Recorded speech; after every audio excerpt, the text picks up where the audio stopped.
Alright, so I'm starting a new video where I just left off over there. The seam sealer is currently drying, so I can't sand it down or anything yet. But I'm going to go ahead and use rust barrier to coat where I welded at and get that taken care of.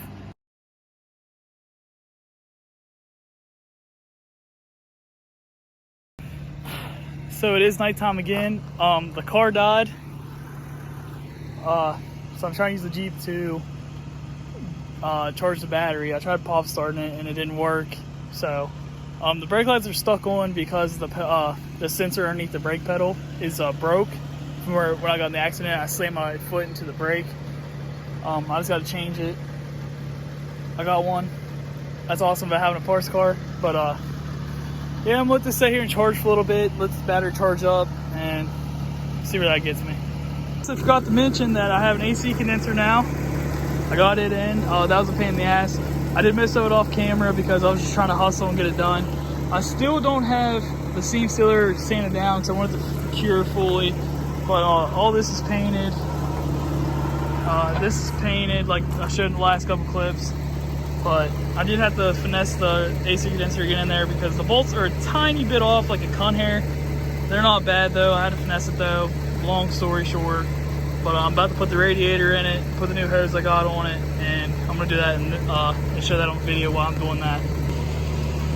All right, so we're back to square one. I thought I fixed everything motor-wise besides the timing cover. I'm having a charging issue once again. This is a brand new alternator, but I did buy it off somebody, so then again, it could be a bad alternator. Or the battery's shot, which mind you, that's a brand new battery. I bought that myself. It's still under warranty, so if it is, I'm not really worried about it. But I don't want to spend the freaking money to go out and buy another alternator because I got this one at a really good deal. The new alternator for these is kind of expensive. But if I have to, I guess I'm going to. Yeah, I'm gonna get this pulled into the garage after it charges up a little bit longer. So I figured out it is the alternator. I unhooked the battery and the car did shut off. I'm gonna have to buy one. I didn't want to, but it's no big deal. I'll bite the bullet and just go ahead and buy one. As you guys know, the timing cover on both sides got broke. For this side got the back plate broke. No, this side did, and the front piece did. And this side over here, I broke one of the tabs off whenever I was taking it off to check the timing belt before. So I'm gonna get the backing plate replaced and the actual timing cover, along with the timing belt and water pump and everything. I might do it myself. I'm not 100% sure yet because I don't have an engine stand or an engine hoist. I might just take it somewhere. I might bite the bullet because I know someone will do it for $400 and have it done that day. So I'm not 100% sure what I want to do yet. But when I say the $400, I'm saying he's going to replace the head gaskets and everything along with that, not just the timing belt, of course. But I don't know. We will see on that. But I'm going to go ahead and get the radiator and get the radiator hose on the bottom, get the fans plugged in, and get the top radiator hose I just bought put on it also.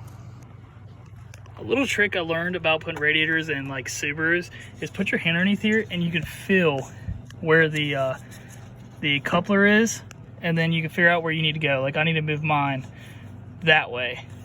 So we're gonna pick it up and move it over and get it underneath here. Oh, it's still not far enough. I might have something. Oh shit, the fucking AC line's fucking with it. We'll just spin that out, screw it. That might be enough. All right, let's get underneath here. That was perfect. I wish I had someone here to record this shit, but I don't make no money off YouTube, so I can't afford to pay someone to do that. For some reason my phone quit recording, but I got it in there. As you guys could tell, I got it in there very well. I welded everything basically perfect, which is very impressive for my, first time doing this. And I'm 100% proud of myself. But these right here are the radiator tie downs. You use the bolts right here and this bolt right here. I'm pretty sure they are 12s. Now let's use a wrench. Yeah. So we'll just take those out, put that right there, and the one with the hood latch goes over here. Okay, so I'm gonna have to stop recording, hold the radiator, and go ahead and tighten it down. All right, so I got it figured out. It was the plug on the back of the alternator was a little bit loose. Figured that out luckily. But I did have to pull it back in the garage so I can have a little bit of light, because I have to hook up the bottom radiator hose and the upper, and then I can start it up, let it bleed the coolant. My dumbass snapped the bolt right there, so I'm gonna weld a nut to the top of this and just back it out, and then go see if I can find the thread pitch, because these bolts did not want to go in. I finally got this one in. They're rusty. Thought I was gonna break this one, but this one went in, so it was okay with me.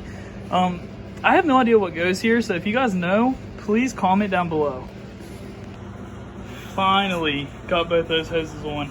I actually had to take the radiator and AC condenser back to loose and pull these wires through, which are for my horn, and I'm pretty sure that is the temp sensor for outside temperature. I had to run them underneath this. My mistake was I was running underneath here, then I thought about it. If I got in the accident, these would be demolished. So I finally figured that out. We'll go ahead and put coolant in it, hook this shit back up to where it needs to go. I do have to put one plug on this because I ripped it off whenever I was pulling it through. Like a dumbass, I didn't follow fucking, I didn't pull it by the actual fucking wiring down here. I pulled it by the plug trying to get it through, and it pissed me off. Ripped it off like a dumbass. So yeah, that's something else I gotta fix. But I'm gonna hook these up and start mixing my coolant with distilled water. I like to shake it before I pour it, you know, just to make sure. But look how that's golden piss yellow right there. But I already got a mixture in there of half and half, so we're gonna fill it the rest of the way up with this and get it started. All right, so here it is full. But now what you want to do is start the car, check the fluid as you're going, watch the temp gauge, you know, keep going back and forth. It's honestly better to have two people to do this. Yes, it's just adding coolant and everything, but that way you don't have to keep running back and forth. Your thermostat will open right before halfway, or at halfway, depends what you drive. And yeah, I'm gonna go ahead and do that and show you guys what it does while it's running. Alright, so as soon as I started it took more down, so I'm just going to add a little bit more. And you also want to have your heat on, so it goes to the heater core also. See how it's bubbling? Which reminds me, I gotta turn my heater on. But I'm gonna go ahead and end the video here, that way you guys know what to do. Turn it on. I'll turn mine on defrost, even though, you know, the windshield's cracked, it's going to shear some glass off. But I'll turn mine on defrost, max heat, and then go to town. But yeah, I'm gonna end this video here because it's getting kind of long. But yeah, I'm gonna go ahead and bleed the rest of the coolant.